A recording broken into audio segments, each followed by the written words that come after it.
Boa noite a todos, mais uma vez reunidos para a nossa palestra desta noite, com muita gratidão a Deus por essa oportunidade.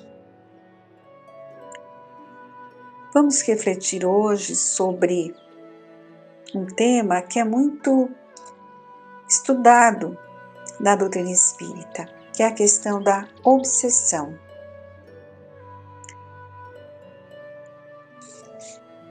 Somente existe a obsessão porque há endividados, criaturas que se procuram através dos tempos para acertar os débitos do passado. No Livro dos Médiuns, encontramos no item 252 uma colocação de Allan Kardec, que nos alerta que as imperfeições morais que dão aso à ação dos espíritos obsessores. Então, pensamentos e estados emocionais negativos criam zonas mórbidas em nosso campo mental, facultando a inoculação de pensamento alheio. E assim, fornecendo campo vibratório para essas influências negativas de espíritos imperfeitos, que são os chamados processos obsessivos. Temos que lembrar que somente existem esses processos dolorosos porque o homem ainda é imperfeito, trazendo em si mesmo maior cota de sombras, uma pesada bagagem de inferioridade, de erros de um passado. Manuel Filomeno de Miranda, ele nos esclarece que em toda obsessão, mesmo nos casos mais simples, o encarnado conduz em si mesmo os fatores predisponentes e preponderantes, ou seja, os débitos morais a resgatar, que facultam a alienação. Isso está no livro dele, Nos Bastidores da Obsessão. Então, o que atraz esses espíritos obsessores? São os nossos pensamentos, o nosso comportamento ainda inferior.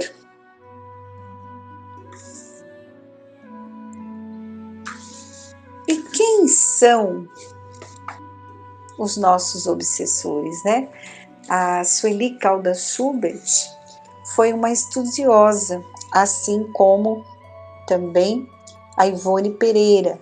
Ivone Pereira tem vários textos e ela falava com muito carinho dos seus obsessores. É muito interessante, porque a doutrina espírita, ela nos deixa bem claro que não há vítimas. Somos devedores uns dos outros. Se algum espírito me persegue, está atuando negativamente sobre mim, tem ódio, rancor, é porque eu fiz algo para ele. Ele não me perdoou. Então, com esta compreensão de não sermos vítimas, muda totalmente a visão de encarar essa perseguição, não é mesmo? Então, quem é o obsessor? É uma pessoa como nós. Não é um monstro saído das trevas, não é? Não é um ser diferente que só vive de crueldades. Não, ele é um espírito como nós, em evolução, que traz ali as suas dificuldades, como nós trazemos. E mais importante de tudo, é saber que não é um ser estranho a nós. Pelo contrário, é alguém que privou de nossa convivência, da nossa intimidade. É alguém, talvez, a quem amamos outrora, ou um ser desesperado pelas crueldades que recebeu de nós no nosso passado tenebroso. É aquilo, não somos vítimas, né? E sofremos essa aproximação para o nosso próprio benefício. É preciso buscarmos o perdão. E mesmo estando encarnados, e esses espíritos desencarnados, nós temos a oportunidade deles nos encontrarem e através do nosso comportamento, dependendo da vida atual que escolhemos hoje, podemos mudar todo o processo. Então lembremos sempre, o obsessor é um irmão a quem os sofrimentos e desenganos desequilibraram, certamente com a nossa participação. Muitas vezes, quando nós chegamos à casa espírita, em desequilíbrio, e conversando ali no atendimento doutrinário, nos tratamentos, ficamos sabendo que está acontecendo uma influência, uma atuação intensa, negativa, e logo ali nos colocamos, condenando esses obsessores, querendo que a casa espírita retire esses obsessores da nossa vida, porque nós não temos consciência de todo o processo. E à medida que vamos estudando, lendo um texto como esse, nós vamos percebendo, que existe uma ligação, existe uma razão, que não somos vítimas. Então a gente tem que buscar o entendimento, o porquê dessa influência e observar em nós o que está em nossos pensamentos, em nosso coração, que está provocando essa ligação e permitindo essa atuação desses espíritos obsessores. É isso que nós devemos compreender. Sabemos que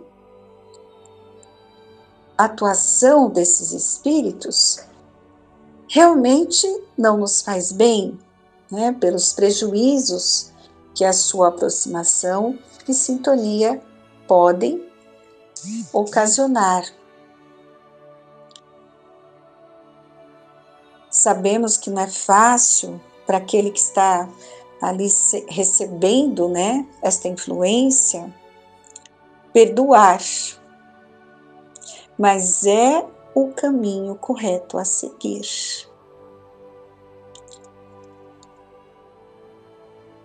Através do conhecimento da reencarnação, das vidas sucessivas, sabemos que nós temos toda uma trajetória percorrida e compromissos que adquirimos no decorrer dessas sucessivas reencarnações.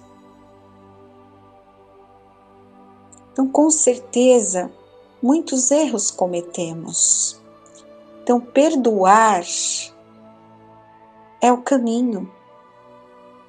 E até como a Ivone Pereira tão bem ensinou e exemplificou, ela aprendeu a amar a todos os obsessores. A doutrina espírita nos vem ensinar a verdade. E essa verdade, ela nos faz enxergar por dentro de nós mesmos.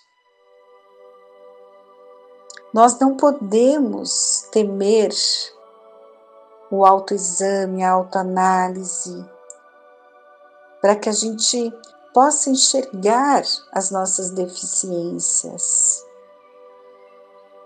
E diante dessa conscientização de que trazemos sim sentimentos ali muito arraigados em nossos corações, é que nos lançamos à reforma íntima. Primeiro vem o mergulho dentro do nosso eu, o reencontro doloroso, mas muito essencial. E depois a reconstrução.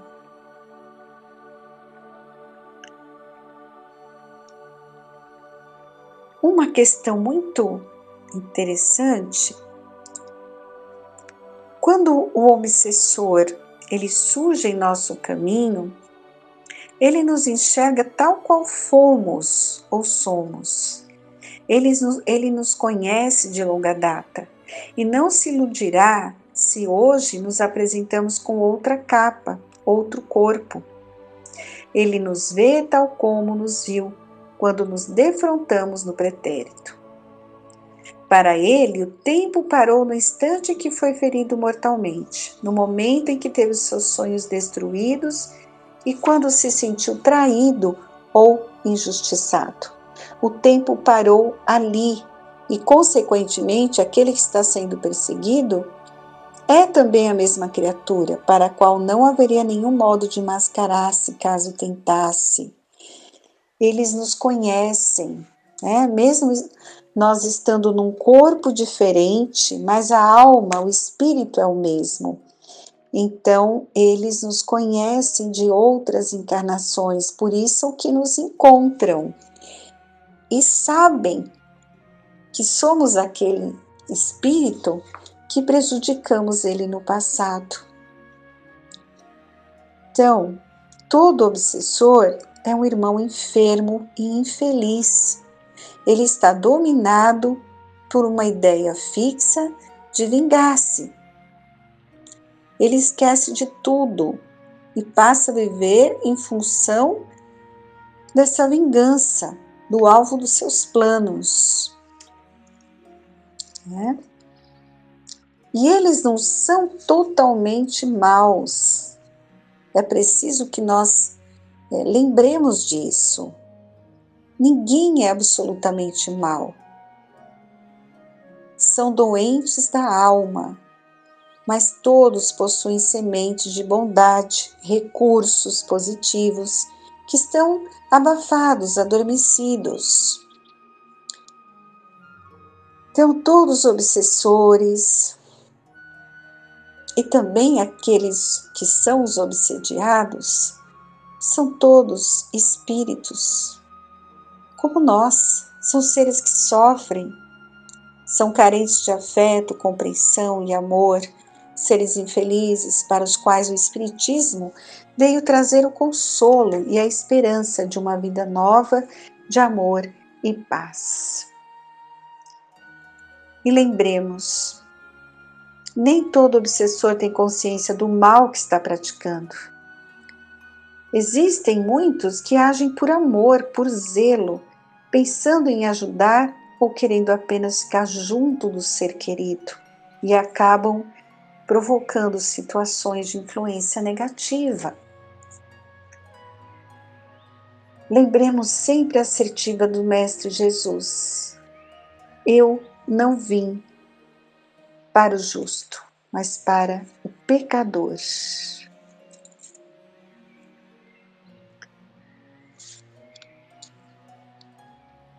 Tem uma história pequena da Sueli Caldas Schubert que é muito interessante. É um caso de uma senhora que frequentava o centro espírita e que ela se viu de um instante para outro acometida de uma tristeza inexplicável. Depois veio um desânimo, sentia-se sem forças, ficava quase o dia todo no leito, chorava muito. Foi examinada por vários médicos que não acharam nenhum mal que justificasse o seu estado. Resolveu procurar a casa espírita para orientação e passes. E durante o atendimento, verificou-se que ela estava sob uma influência espiritual muito intensa. E o espírito que a acompanhava era sua própria irmã, desencarnada há algum tempo, de maneira repentina, e que havia sido uma pessoa muito boa, havendo inclusive entre elas uma afeição muito grande. E aí foi feito o esclarecimento da irmã desencarnada na reunião, e o resultado foi imediato, né? A senhora ali curou-se, passando a levar uma vida normal. Então acontece muitas situações assim. São criaturas que nos amam, mas não compreendem que eles têm que seguir o caminho após o desencarne e ficam apegados ali com aqueles que têm uma ligação muito intensa, só que acabam provocando um mal-estar na pessoa, né? Então pode acontecer sim. Um outro caso foi um caso de um espírito que se comunicou numa reunião no centro, muito educado, distinto, tratava ao esclarecedor com toda calma e gentileza. Dizia-se, na verdade, perseguindo uma pessoa a quem odiava, mas não tinha raiva de mais ninguém. Acreditava em Deus, em Jesus, no amor, mas não tinha vontade de abandonar a seu intento. Mesmo com todos esses dados positivos de caráter, o seu esclarecimento foi demorado, rendendo-se por fim à evidência do amor diante da aproximação de um espírito a quem muito amava e que foi por ele visto durante os trabalhos. Então vejam, né, a importância das reuniões de desobsessão numa casa espírita. Como diz também Sueli Caldas, a reunião de desobsessão é um oásis de refazimento espiritual, um pronto socorro de espíritos sofredores, hospital do amor para doentes da alma. Quantos espíritos, né, são ali recebidos, recebem tratamento, obsessores, obsediados, chagas morais, as dores que são esculpidas no âmago do ser, coração que renegou a Deus, todos eles que representam o cortejo das agonias humanas só alcançarão alívio e tratamento, resposta e orientação na medicação universal do amor. Então, como é que se curam essas influências, essas ligações do passado com muita persuasão e amor, com esclarecimento, né? Não tem como afastar esses espíritos, evitando a atuação. Nós temos que acolher, esclarecer e tocar o coração desses espíritos.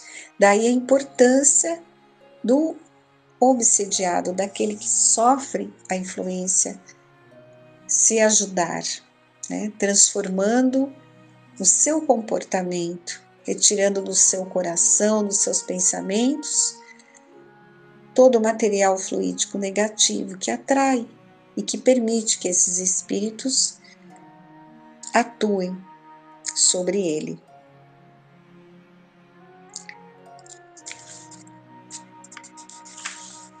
Somente quem já participou, né, dessas reuniões sabe avaliar a profundidade e a beleza dos trabalhos de desobsessão, tão importantes para todos nós. Para nós encarnados, essas reuniões são de extrema utilidade, pois nesses encontros colhemos ensinamentos, exemplificações, lições vivas que nos marcam profundamente.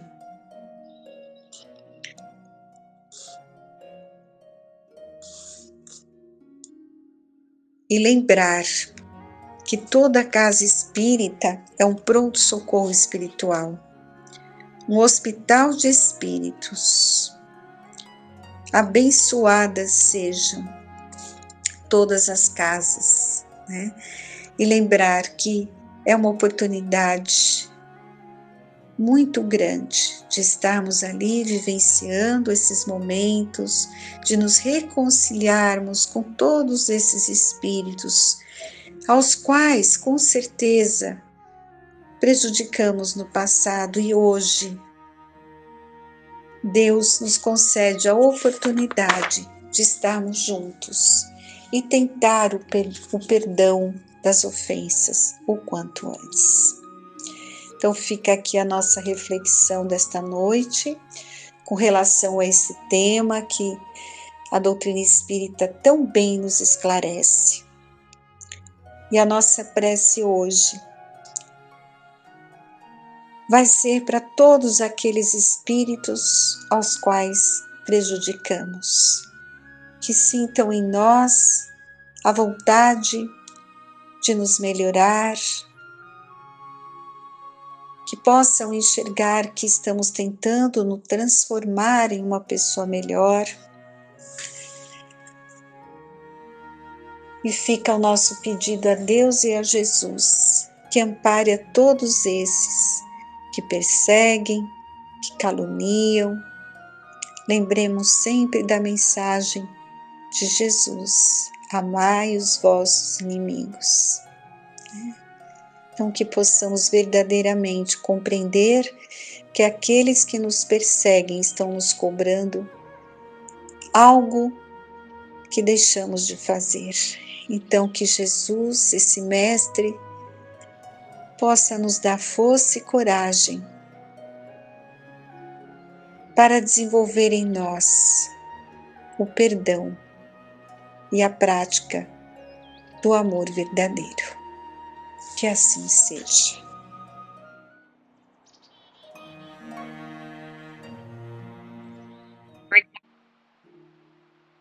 Bem, sejam todos bem-vindos a mais esta palestra doutrinária. E como a gente está começando o ano, eu vou pegar aqui do livro Os Mensageiros, do Espírito André Luiz, psicografia do Chico Xavier, no capítulo 7, A Queda de Otávio. É a história de um médium, né? E, como falei, estamos começando o ano. É bom a gente lembrar esse tipo de coisa para os médiuns, né? Nunca esquecendo que a mediunidade é algo muito importante nas vidas de nós, né? Porque nos faz refletir, nos faz vermos quem realmente somos, né? O que fizemos em outras vidas, né? Pela mediunidade a gente pode perceber isso, né? E aqui tem o relato de um médium, que é o Otávio, que ele acabou fracassando como médium, né? Então vamos lá. Depois de contrair dívidas enormes na esfera carnal no outro tempo, vim bater às portas do nosso lar, sendo atendido por irmãos dedicados que se revelavam incansáveis para comigo.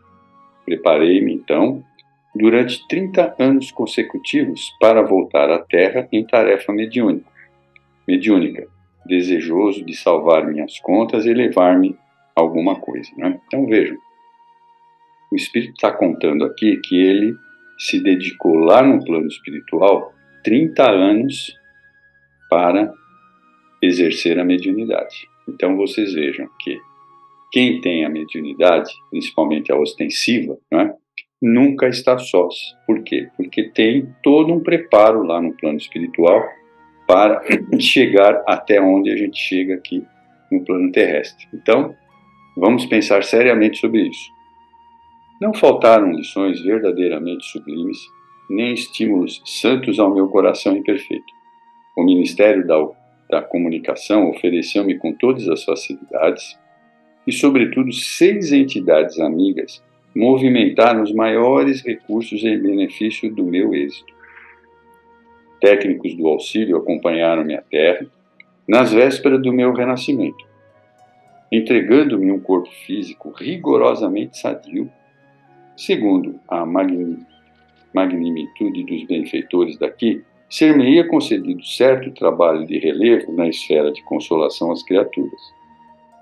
Permaneceria junto às falanges de colaboradores encarregados do Brasil. Então era um trabalho bem interessante, animando-lhes os esforços e atendendo a irmãos outros, ignorantes, perturbados ou infelizes.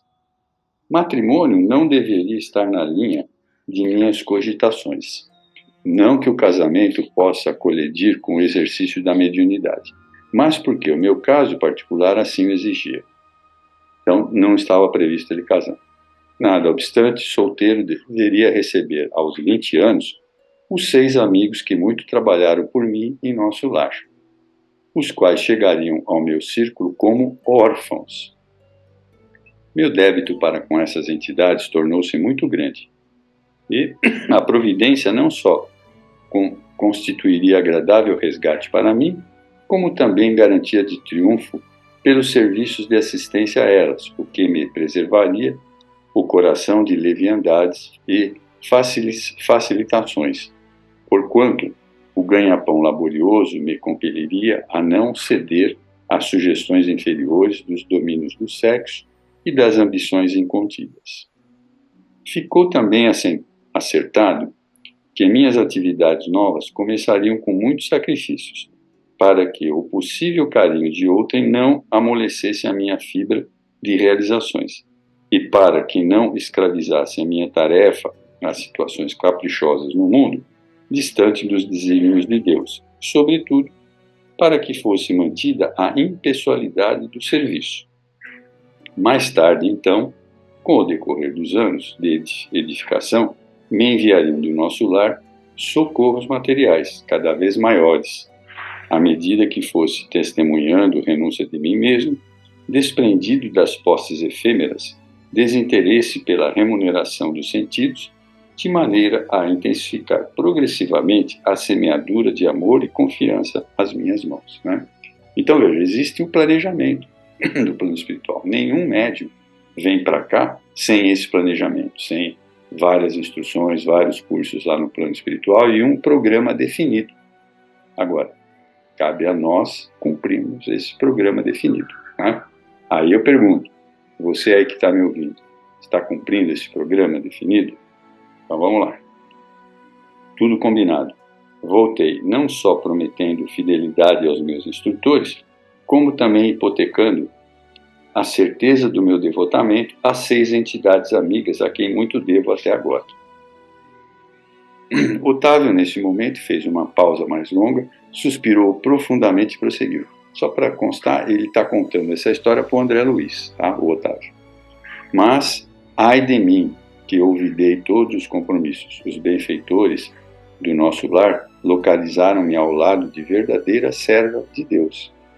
Eles colocaram ele junto a uma serva de Deus, que era a mãe dele. Minha mãe era espírita cristã desde moça. Não obstante as tendências materialistas do meu pai, que era todavia um homem de bem, aos 13 anos fiquei órfão de mãe, e aos 15 começaram para mim os primeiros chamados da esfera superior. Por essa ocasião, meu pai contraiu segundas núpcias, e apesar da bondade e cooperação que a minha madrasta me oferecia, eu me colocava num plano de falsa superioridade em relação a ela. Em vão, minha genitora endereçou do invisível, a mãe dele, apelos sagrados ao meu coração. Eu vivia revoltado, entre queixas e lamentações descabidas. Meus parentes conduziram-me a um grupo espiritista de excelente orientação evangélica, onde minhas faculdades poderiam ser postas a serviço dos necessitados e sofredores. Entretanto, faltava-me qualidades de trabalhador e companheiro fiel. Então, veja, ele foi encaminhado para um centro espírita também. Minha negação em matéria de confiança nos orientadores espirituais e acentuado pendor para a crítica dos atos alheios compeliam-me a desagradável estacionamento. Então, ele questionava tudo, não tinha certeza daquilo. Os beneméritos amigos do invisível estimulavam-me ao serviço, mas eu duvidava deles com a minha vaidade doentia. E como prosseguissem os apelos sagrados, por mim interpretados como alucinações, procurei um médico que me aconselhou experiências sexuais. Vejam só. Completaram então 19 anos e entreguei-me desenfreadamente ao abuso de faculdades sublimes. Então, Ele começou a desviar o caminho por aí. Desejava conciliar a força, o prazer delituoso e o dever espiritual, aliando-me cada vez mais dos ensinos evangélicos que os amigos da esfera superior nos ministravam. Então, continuou se afastando. Tinha pouco mais de 20 anos quando meu pai foi arrebatado pela morte.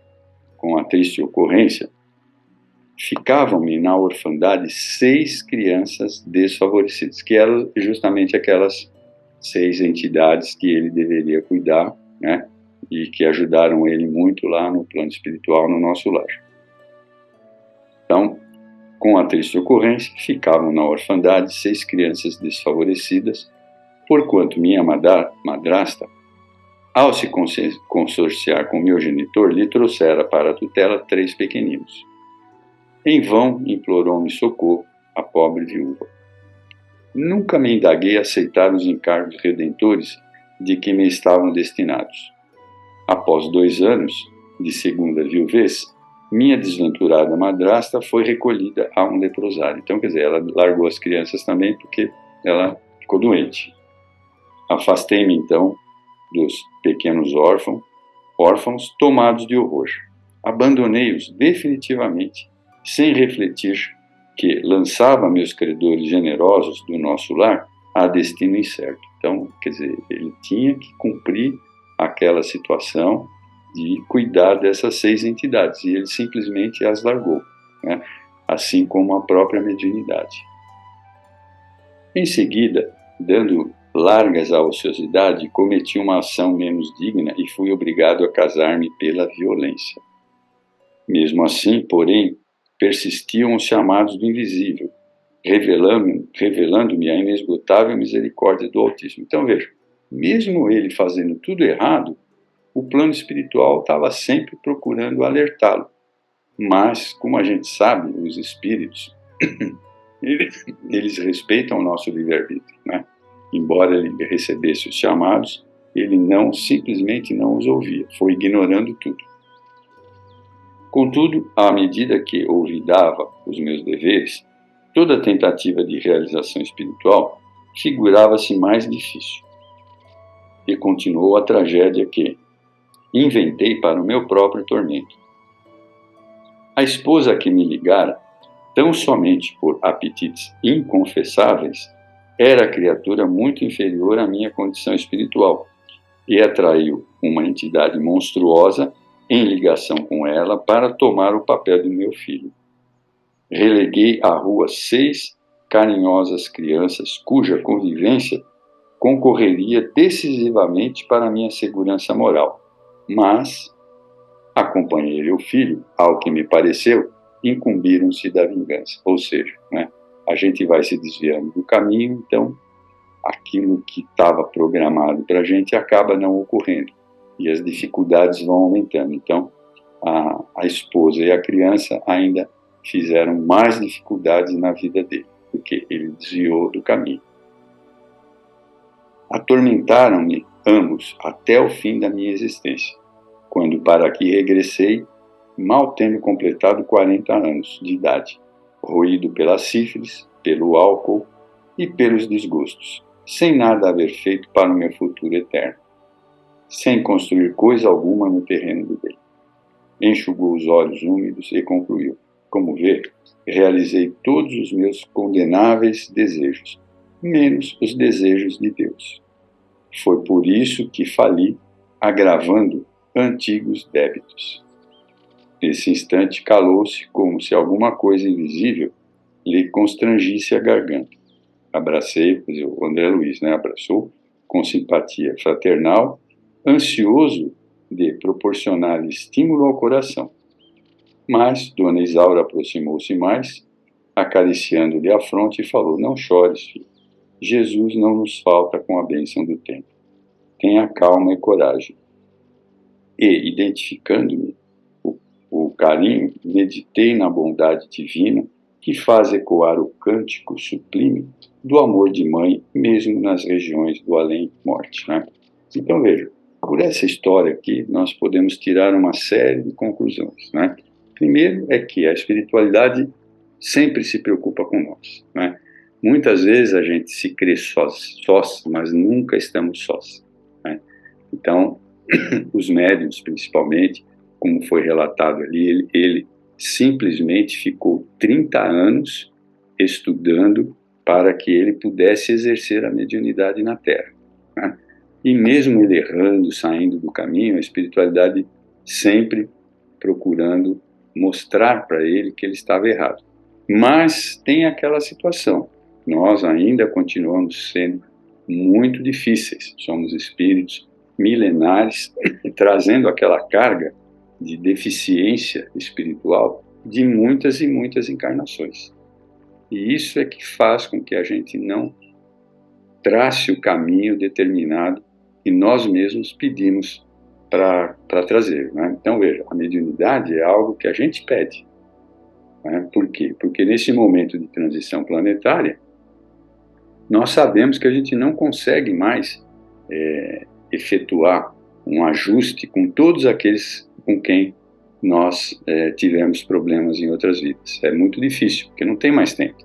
Mas quantas encarnações eu precisaria ter até passar a transformação planetária? Não dá tempo. Então, uma das formas é vir através da mediunidade. Por quê? A mediunidade bem dirigida, bem cumprida e exercida, faz com que esses espíritos, esses espíritos que prejudicamos, percebam que nós somos outras pessoas, somos pessoas diferentes, nós mudamos, né? Então, nós imploramos para ter a mediunidade, para que a gente possa quitar esses débitos, né? E aquilo que é o melhor de todos, né? Aquela situação, se a gente quita essas situações com esses espíritos dos quais nós muito devemos, nós vamos ter encarnações muito mais felizes, encarnações onde nós podemos realizar coisas com muito mais tranquilidade, né? Porque hoje nós estamos sempre naquela situação de prova e expiação, prova e expiação. Então, realmente é muito difícil. E nos conscientizarmos hoje de que a nossa encarnação é um benefício dado pela espiritualidade. E Jesus nos concedeu isso. Então nós precisamos aproveitar ao máximo essa situação, não negligenciarmos a nossa mediunidade, né? Porque muitas vezes a gente faz corpo mole, principalmente quando a gente consegue atingir um objetivo que a gente quer, daqui a pouco a gente relaxa. Eu já estou aqui, então chega, não quero mais nada. Não, a gente precisa caminhar sempre para frente, né? Nós precisamos estar sempre um passo à frente da nossa mediunidade para que a gente possa cumprir todos esses objetivos. E nada melhor do que nos fazer feliz do que realmente cumprirmos com a nossa obrigação. E que na realidade é uma obrigação com cada um de nós mesmos. Por isso que eu quis iniciar o ano com esse tipo de mensagem, né? Que é do livro Os Mensageiros, e traz vários outros casos, se vocês quiserem ler outros casos, de médiuns que falharam, né? E também posso dar uma sugestão do Manuel Filomeno de Miranda, nos livros dele, ele também traz casos muito mais difíceis, né? Onde os médiuns, quando desencarnam, até têm que sofrer um tratamento muito sério lá no plano espiritual, porque acabam ficando numa situação muito complicada, porque não conseguiram exercer a mediunidade e falharam terrivelmente. Então, existem casos até de loucura lá no plano espiritual. Não esqueçam de dar uma olhadinha aí nesses dois livros, Mensageiros, e nos livros do Manuel Filomeno de Miranda. Bom, muito obrigado, espero que vocês tenham gostado dessa história, e para os médiuns é muito importante. Muito obrigado e uma boa noite a todos.